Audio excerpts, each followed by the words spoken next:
Pa mor bwysig ydych chi'n meddwl mae I gael cangen o'r IWA yng Ngheredigion? Dwi'n meddwl bod y IWA yn fudiad bwysig. Mae'n sefydliad sydd yn hyrwyddo trafodaeth o materion gwleidyddol, cymdeithasol, economaidd ac ati yng Nghymru. A mae'n bwysig dwi'n meddwl cael rhyw fath o ffordd o feddwl tu allan I pleidiau gwleidyddol. Cos mae pob un plaid yn y pen draw eisiau cael cefnogaeth, eisiau cael ennill etholiadau ac ati. Mae'n anodd bwysig cael y think tank yna. Mae'n y pethau fedrwch chi'n gwneud yn electronig. Ond mae'n jyst yn wych weithio, jyst eisiau law gyda pobl a trafod wyneb yn wyneb, felly mae eisiau gwneud hwnna'n fwy lleol, mae'n Aberystwyth, mae'n un o ganolfannau ar gyfer meddylfryd, y meddylfryd Cymraeg, lle mae pethau'n cael ei benderfynu yn hanesyddol. Gret felly bod IWA eisiau gwneud mwy yn lleol, yn ogystal â mwy yn electronig ar y we ac ati. Pa mor bwysig yn eich weld, pa mor berthnasol ydych chi'n meddwl ydy'r pwnc o refferendwm yr Alban fel y thema cyntaf o'n ffordd y drafod, a pa mor berthnasol ydy o I Gymru yn y bôn? Wel, yn y bôn mae'n berthnasol iawn, falle bod e'n ymddangos yn y bach yn esoteric felly, ond dychmygwch os yw'r Alban yn pleidleisio mae hwn yn diwedd y Deyrnas Unedig ni'n byw yn. Mae rhaid ni ail-grau y ffordd ni'n byw gyda Lloegr a Gogledd Iwerddon a perthynas ni gyda'r Alban hefyd. Mae hynny yn gofyn mawr, ac wrth gwrs ni'n tueddo falle o cymryd pethau bach yn fwy ganiatawol yng Nghymru bod naill ai'n cymryd, wel mae'r Alban yn mynd I ffordd I hun yn naid, yn mynd I pleidleisio na aros I fewn i'r undeb. Mae rhaid I ni mae'n mwy o meddwl yn termau o'r ffordd ni moyn bod yn a dyn ni moyn bod yn fan o'r undeb Prydeinig o hyd, a ni moyn bod yn fan o'r undeb Ewropeaidd, a ffordd ni eisiau cysylltu â Lloegr. Mae'r cwestiwn yma yn mynd I ddod yn fwy pwysig wrth I ni datblygu datganoli fan hyn hefyd. Os ni eisiau amrywio trethu, os ni eisiau cryfhau y ffordd ni'n datganoli fan hyn.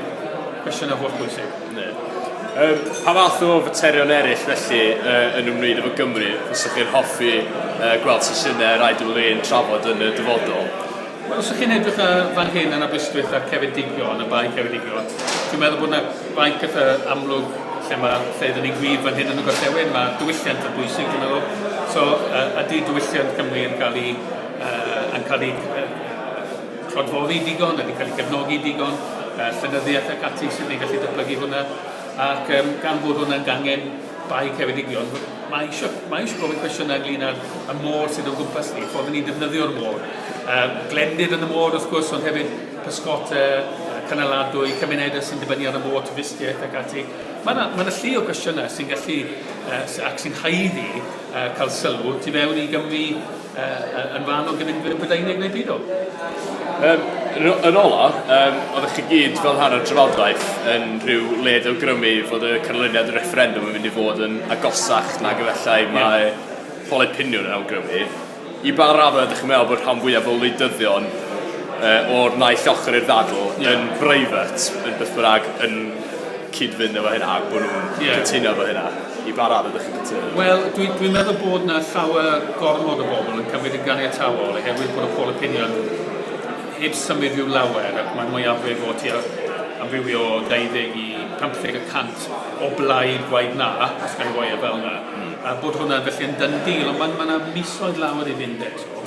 Mae yna digon o dystiolaeth bod pobl yn newid I feddwl wrth nhw feddwl am termau y drafodaeth. Mae yna, fel wedodd un o siaradwyr heno, mae yna etholiad Ewropeaidd I ddigwydd, lle mae'r holl cwestiwn o pwy sy'n aelod gwleidyddiaeth a beth yw perthynas Lloegr a Prydain gyda Ewrop yn mynd I cael ei cwestiynu. Ac mae refferendwm yn aml iawn yn cael ei penderfynu am materion gymaint sydd yn bwysig ar y diwrnod a'r materion y refferendwm I hunan. Felly, dwi'n meddwl bod yn llawer I fuan I ddweud bod y refferendwm yma wedi ennill neu wedi colli.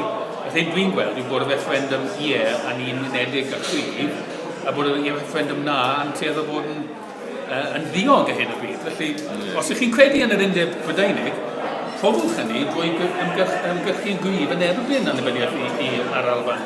Ond y hyn y byd, dwi'n gweld mae'r bobl sy'n eisiau annibyniaeth i'w Alban yw'r bobl sy'n gwneud mwyaf egniol o fan dadleuon. Fi'n credu bod yn bwysig iawn I gael rhywbeth fel hyn I drafod pethau sy'n effeithio ar dim ond Cymru gledig, ond yn ymwedig Bae Ceredigion neu gyfanrwydd I drafod testunau sy'n falle bach mas o Gaerdydd neu llefydd mwy dynasig.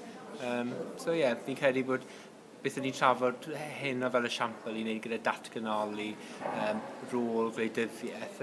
Jyst mae'n bwysig i pobl yn yr ardal yma, a bydde fe lawr yn Bae Ceredigion, a yna pan o'n i'n meddwl bod yn bwysig iawn i drafod y syniadau a beth oedd pobl yn cyfrannu hyn o.